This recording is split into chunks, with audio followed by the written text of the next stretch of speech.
Muito bem, minha gente. Chegamos agora ao momento da pregação da palavra, da proclamação do Evangelho. E hoje eu quero ler com vocês um texto que se encontra no capítulo 24 do Evangelho segundo Lucas. Eu vou ler a partir do versículo 13, que nos diz assim: Naquele mesmo dia, 2 deles estavam indo para um povoado chamado Emaús, a 11 quilômetros de Jerusalém. No caminho, conversavam a respeito de tudo o que havia acontecido.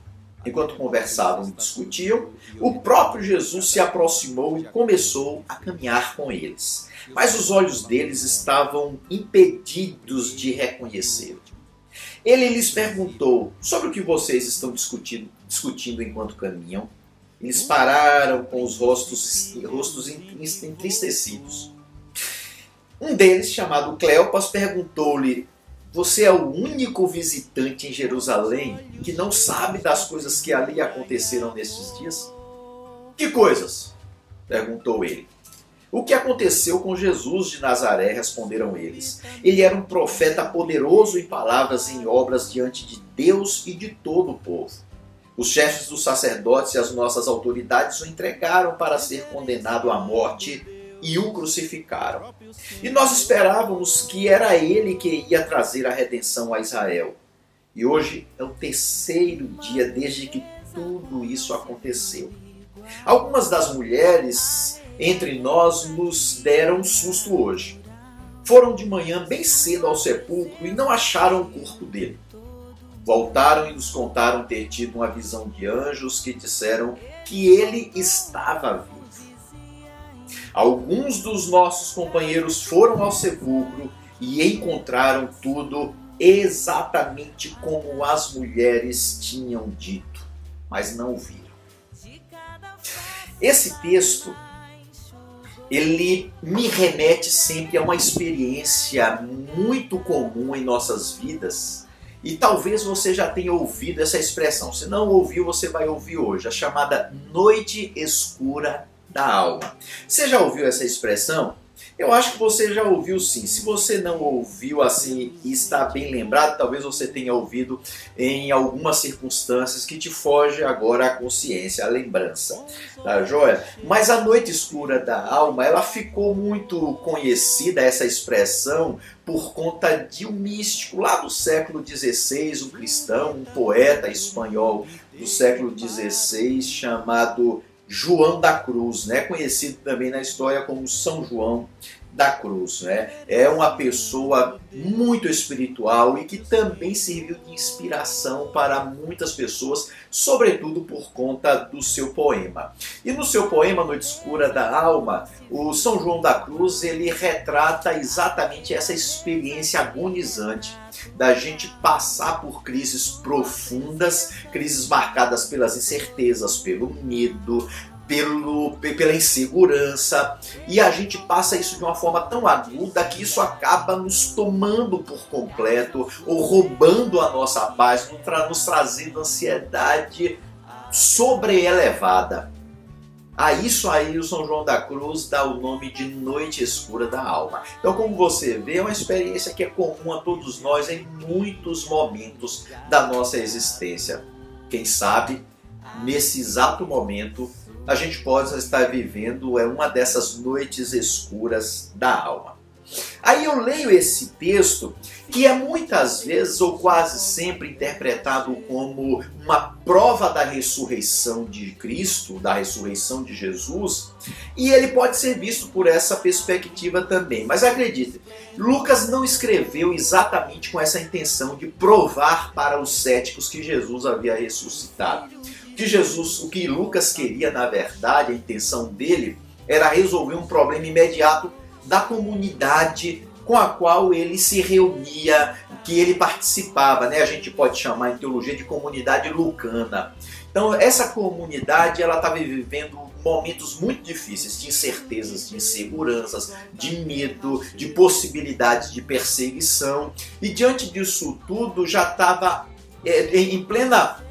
ainda estava, na verdade, reinando uma geração que teve contato físico com Jesus. Então o dilema é, quando Jesus estava vivo entre nós, a gente poderia recorrer a ele qualquer momento ele poderia nos instruir diante das nossas incertezas. Mas e agora que ele não está mais presente entre nós? O que fazer?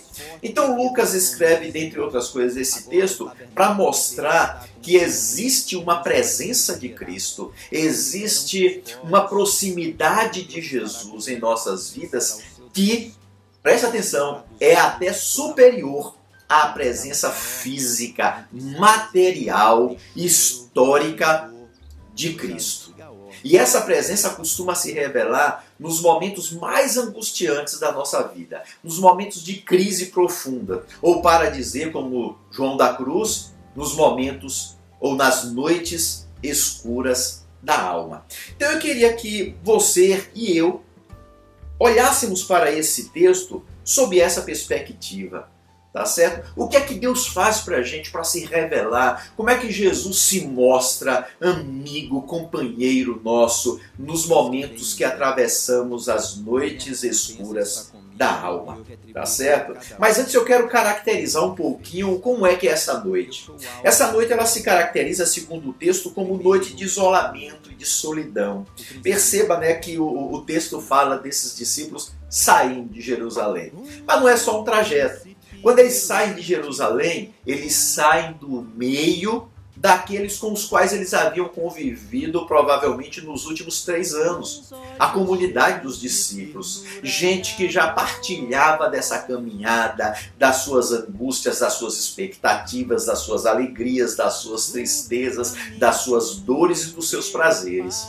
Então, diante da noite, da incerteza, da morte de Jesus, e eles ainda não atinaram para a ressurreição de Jesus, qual é a atitude deles? É o isolamento, é buscar a solidão. Quem sabe você está passando por isso nesse momento, né? Nessa crise do isolamento, da solidão, achando que isso é parte da solução. Foi isso que aconteceu com os discípulos, tá certo? Com esses discípulos aqui. Mas aí o texto caminha e vai nos falar que tem uma segunda manifestação das noites escuras da alma. É que às vezes a gente mergulha numa noite de profunda tristeza.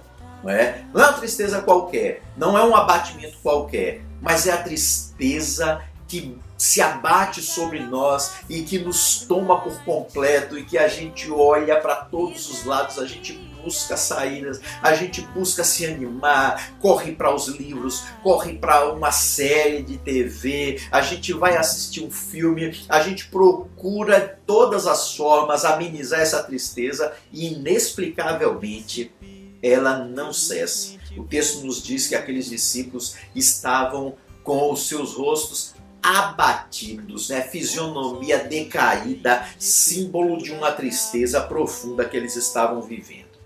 Mas uma outra manifestação dessas noites escuras da alma pode ser também a cegueira.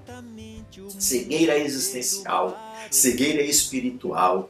Não é o que nos diz o texto aqui, quando diz que mesmo Jesus se aproximando deles, eles estavam com os olhos que impedidos de ver a Jesus. Olha que coisa interessante, tá certo?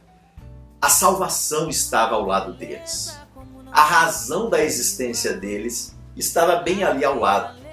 Mas a noite da alma deles era tão densa que eles não conseguiram enxergar Jesus perto deles. Olha só, pensa um pouquinho aí na sua vida. Quantas vezes a gente mergulha, não é, nessa noite tão densa que a gente não consegue ver Jesus perto da gente. O Jesus que fala, sempre estarei convosco até a consumação dos séculos. Onde estiverem 2 ou 3 reunidos, ali eu estarei com eles. Jamais te deixarei, diz o Deus do Antigo Testamento, jamais te abandonarei. Eu sou o teu Deus, estarei sempre contigo. Lembra disso aí, que às vezes a noite escura da alma rouba de nós a capacidade de perceber, de ver espiritualmente a presença salvadora. Mas também a noite escura da alma ela pode se apresentar como noite de fracasso. Fracasso porque nos deparamos com a nossa finitude, com as decepções da vida, né? Com a morte. Qual é a experiência que tem mais poder de nos colocar diante da nossa finitude? A morte. a morte. E foi isso que eles se depararam. Diz-nos o texto que eles estavam sofrendo a angústia da morte de uma pessoa querida, amiga, mas não somente amiga, mas reverenciada, adorada por eles.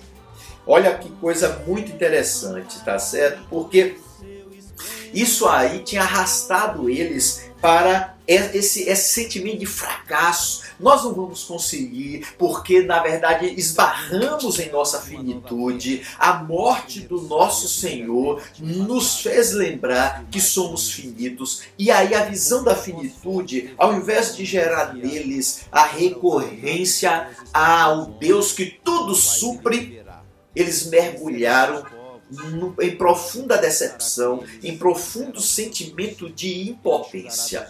Então, às vezes, nós somos tomados por esse fracasso, né? O que é que eu posso fazer diante da epidemia, com as notícias das pessoas que morrem à minha volta, das pessoas queridas, pessoas conhecidas que estão sendo ameaçadas, e a morte, de fato, ela está presente no meu dia a dia hoje.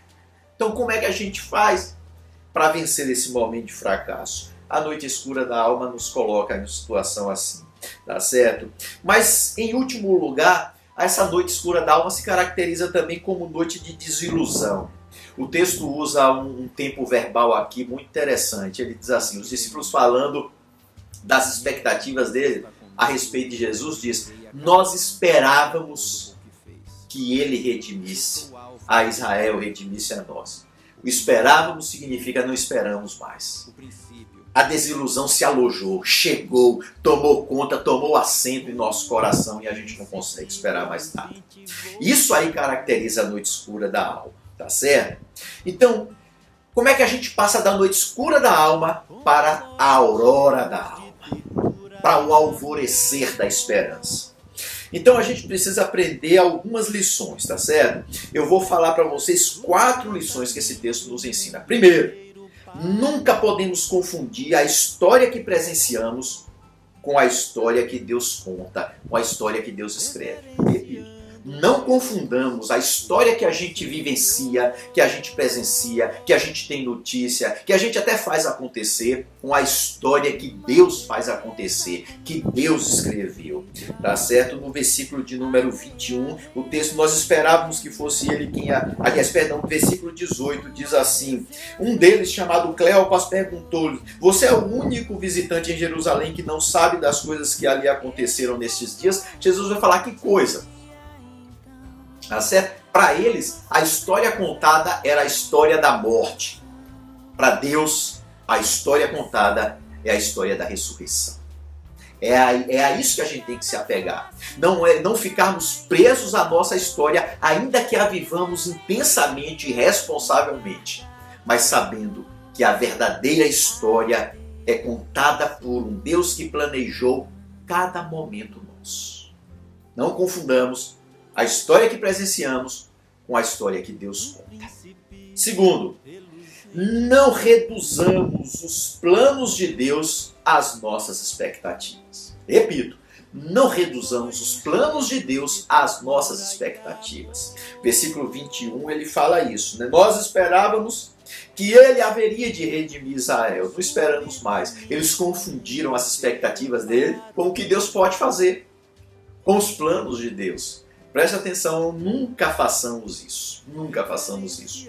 Porque os planos de Deus, eles são planos de paz, são planos maravilhosos, planos que transcendem as nossas próprias expectativas. Diz o apóstolo Paulo, né, que Deus é capaz de fazer muito mais do que tudo quanto pedimos ou pensamos, conforme o seu poder que opera em nós. Tá vendo aí? Que coisa maravilhosa. Então é esse poder que transcende as nossas expectativas que Deus faz operar em mim e em você quando vivenciamos as noites escuras da nossa alma.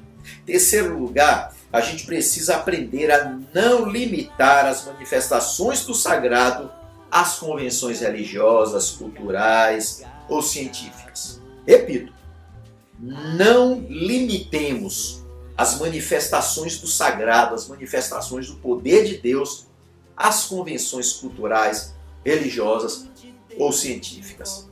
Dito de uma forma mais simples, Deus na verdade não está limitado pelo que a religião fala. Deus não está limitado pelo que a cultura prescreve. Deus não está limitado pelas regras da ciência. Deus é muito maior do que tudo isso somado e muito mais que a gente possa imaginar. Tá certo? Olha só, os discípulos aqui dos versículos 22 a 24 vão falar da experiência das mulheres que foram ao sepulcro, constataram que o sepulcro estava vazio, tiveram a manifestação de um ser que disse: ele não está aqui porque ele ressuscitou. Elas vão, contam aos discípulos, os discípulos então, duvidando da veracidade total daquelas palavras, vão até o sepulcro, chegando lá constatam na verdade que não há ninguém ali. Aí diz o texto, mas eles não viram. E isso perturbou o coração deles. Ou seja, está tudo misturado aqui, tá certo? Era comum naquela época, a cultura daquela época, não aceitar testemunho das mulheres em nenhum pleito legal. Olha que coisa terrível, aquele mundo patriarcal horrível, tá certo? Não se levava em conta o testemunho das mulheres em nenhum pleito legal, tá certo? Isso vazou para a religiosidade. Era a própria religiosidade daquele povo também desconfiava do testemunho das mulheres. Por isso que os discípulos foram lá averiguar. E aí, além dessas barreiras culturais e religiosas, diz-nos o texto que quando eles chegaram lá, eles não viram o corpo, por isso não acreditam. Eles não viram o corpo, mas não viram o Jesus ressurreto, por isso eles não acreditaram plenamente naquele relato das mulheres. Ou seja, a ciência daquela época, que era uma ciência empírica, do ver e do experimentar, eles não tiveram essa comprovação. E aí duvidaram. Ou seja, Jesus tinha dito antes que ele ressuscitaria. Mas eles não puderam comprovar isso, nem pelos aspectos religiosos, nem culturais e nem tampouco científicos. E por isso duvidaram. Aí vem a palavra para nos mostrar que Deus transcende a todas essas coisas. Religião tem um lado legal, a cultura tem facetas maravilhosas, a ciência é bênção de Deus para as nossas vidas, mas Deus não está limitado a nenhuma dessas coisas ou a todas elas conjuntamente, porque na verdade as manifestações do sagrado podem ser maiores do que todas essas coisas. E por fim, na verdade, a gente vai aprender que Deus nos resgata das noites escuras da alma quando a gente aprende que toda vitória é precedida por lutas e por algumas derrotas. Certo? O versículo 26, ele vai nos falar um pouco disso, quando ele diz assim, ó, não devia o Cristo, aí já é Jesus falando para eles, né? Não devia o Cristo sofrer estas coisas para entrar na sua glória? Não devia o Cristo padecer, sofrer derrotas parciais para que ele pudesse sagrar-se vitorioso e vitorioso para mim e para você? E essa, na verdade, é a dinâmica da existência, a minha, a sua, como foi do Cristo. Antes de chegarmos às vitórias, nós vamos passar por muitas lutas e nesta caminhada de lutas, nós enfrentaremos algumas perdas, alguns reveses, algumas derrotas. Mas não podemos nos esquecer que a vitória definitiva, as grandes vitórias da existência que Deus nos possibilita, elas não serão interrompidas pelas lutas e nem pelas derrotas parciais. Pelo contrário, ela se fortalecerá. E eu tenho certeza que em meio às suas lutas, às noites escuras da alma que estamos enfrentando, há uma vitória poderosa, retumbante, que Deus está preparando para mim e para você. Como é que a gente enfrenta as noites escuras da alma? Por mais dolorosas que elas sejam. Exatamente nos acercando dessas verdades que acabamos de ver. Não esqueça disso. Quero fazer uma oração por você nesse instante, pela minha vida, para que Deus nos ajude a atravessar essa noite escura da alma. Deus Todo-Poderoso, Pai das luzes, luzes que não vão encontrar nunca barreiras para romper com toda a escuridão, que porventura existe em nossa alma. Deus, faz essa luz brilhar no meu coração, no coração dessa pessoa que está aí me ouvindo. Faz isso, Deus. Chega agora aí no lar, onde essa pessoa estiver, e faz a tua luz trazer alento, brilhar no coração, na alma desta pessoa, para nos ensinar, para que essa luz nos inspire a acreditar que toda noite escura da alma esconde a manifestação poderosa da aurora, do alvorecer, do dia maravilhoso que o Senhor há de trazer para nós. Eu oro assim, em Cristo Jesus. Amém. Amém. Que o Senhor te abençoe, que o Senhor me abençoe, que o Senhor nos abençoe.